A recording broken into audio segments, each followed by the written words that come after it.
insecurity of small arms and violent cattle rustling. And this violent cattle rustling further exacerbates violent conflicts and insecurity in the region. And therefore, as ISS, we are supporting the security and mobility process in order to ensure that the security challenges faced by pastoralists are adequately addressed and that pastoralists are then able to secure their means of livelihood.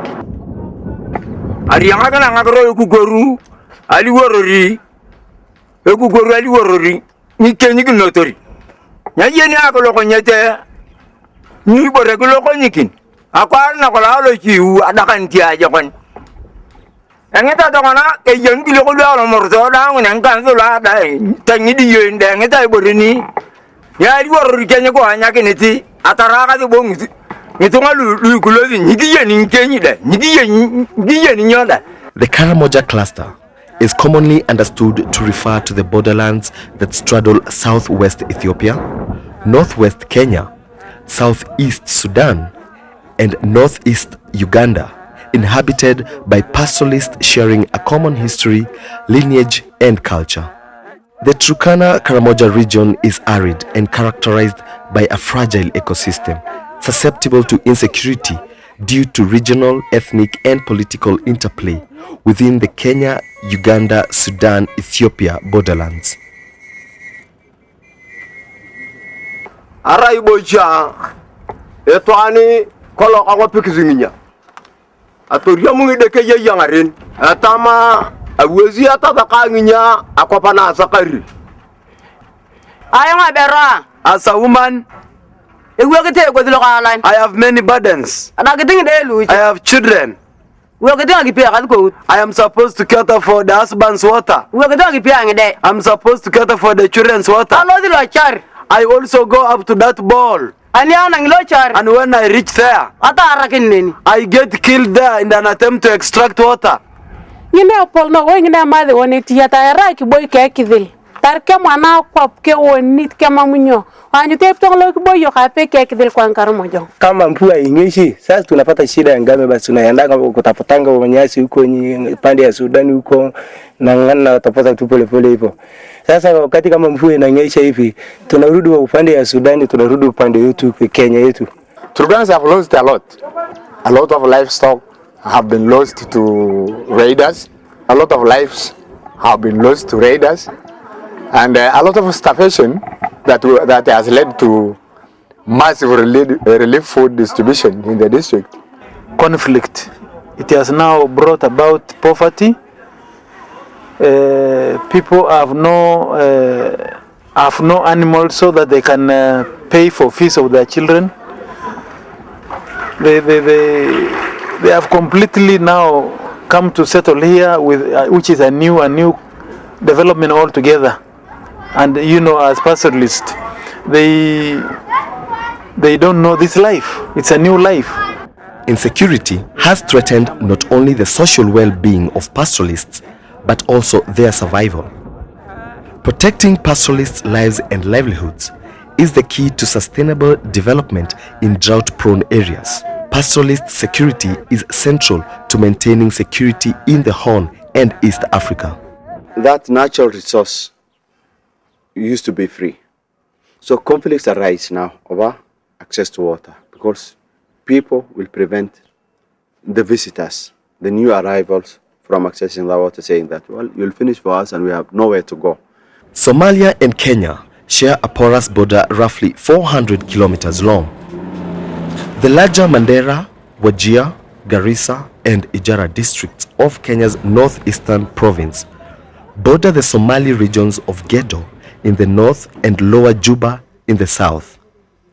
Distinguishing characteristics of the arid border regions include the dominance of a single ethnic group, the Somali, the predominance of pastoralist livelihoods, the existence of a vibrant cross-border trade in livestock and commercial goods, and, despite the official closure of the border in 2007, regular cross-border population flows of livestock herders, seasonal migration, movement of traders, as well as refugees and asylum seekers fleeing from the conflict in Somalia.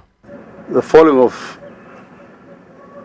Somali regime also have given us a lot of problems. Kenya hosts the largest number of refugees in the world. These refugees live within pastoralist communities with implications for pastoralist livelihood.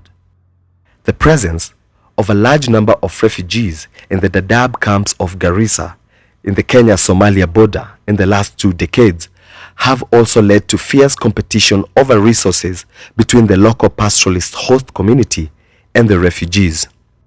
The crisis in Somalia continues to lead to significant cross-border displacements, with refugees arriving in Dadaab at an average of 5,000 persons per month. The Dadaab camps are severely congested, hosting 272,000 refugees in 2010, more than 3 times its intended population. Being predominantly of Somali origin, many refugees actively practice livestock keeping. According to the locals, refugees own a livestock population that is 5 times that of local pastoralists. Hence, competition between the local population and refugees is not only over wood for construction and fire, but also over water and pasture for their animals. This has put a strain on already scarce resources in the context of a fragile ecosystem and has led to significant environmental destruction in the larger surroundings of the camp. أنا أرسلنا هنا قحطي وحلا جيدة كلها سنة جيدة يصور عدا لكن هذا يقول ما هي نسيده شوف كان بحنا صوف صار أنت يسومال صجب تأجي أن بدأ إنه تجي قحطي التلو يقول هذا ويج سنة كنا سوي كل كم حليل بالسومالية وحلو شيء عنكو عررنا والله دقائق دون إسكجوري أو نك ما كوسك كلا بلوكتون كجوينا لو تجمعك ما أنت هذا وقت أنجونا قحطي الله بيتونغر نجحوا بدل ناس كده بيجي لكن أي نقولي بروح وشتان والله أنا جيت قمرنا الله عصرنا أقول مع بيسك جيرو بر والله هذا الله بيحكي على أنجلي مركا نبكي هالجيرو هرتا مع لنا يو إن إني وحنا وقفت معهم عاسكي جيتكي وحنا إن يو إن إذا عن كهلون عن نلو بيرانهم ويش مرقي قناة استراتيجية هذا الدولة إيدون أما هي إيدوني إذا كانت تقارن أنا ما نقارنه سيلقون هذا كذا إذا هو إذا كان نويدين هيسمع Pastoralists we've talked to feel that pastoralism is not recognized as a viable economic activity in the Horn. Of course, that cannot be so because pastoralism provides livestock, provide meat for most of the Horn of Africa. For all of the Horn of Africa, it's a primary food security measure here. So the support for pastoralism supports food security in Africa. For us, our agriculture is producing livestock. It feeds us, it clothes us, it pays for animals. We eat the meat, we use the skin, so, and it's the only thing we can do here because of the climate in which we live in. If that's not encouraged, if it's not seen as an economic production means, then it's a problem. So we are saying that our policies should support nomadism. The Maasai cluster, that commonly refers to the border area of Kenya and Tanzania, is predominantly occupied by pastoralists and agro-pastoralist Maasai communities who share a common culture and language. Because of intermingling and cross-border mobility, Maasai community move frequently across the border. The Kenya-Tanzania region is characterized by unpredictable seasonality in rainfall and consequently experiences extreme weather events, including persistent droughts and livestock diseases. The communities rely on livestock rearing as its main income source, which in turn is dependent on adequate pasture and water sources. But increasing competition for declining resources has led to parallel increases in local and regional conflicts over access to grazing rights. Maasai pastoralist societies living in the Kenya-Tanzania border face more demands on their way of life.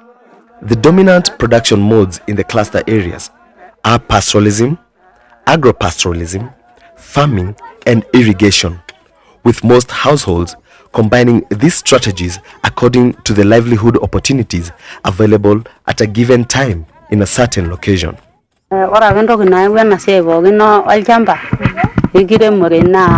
Maendeleo dogo kidogo ngoro nai eno ikara pe kitu ilo tuade na yaua okitoki aji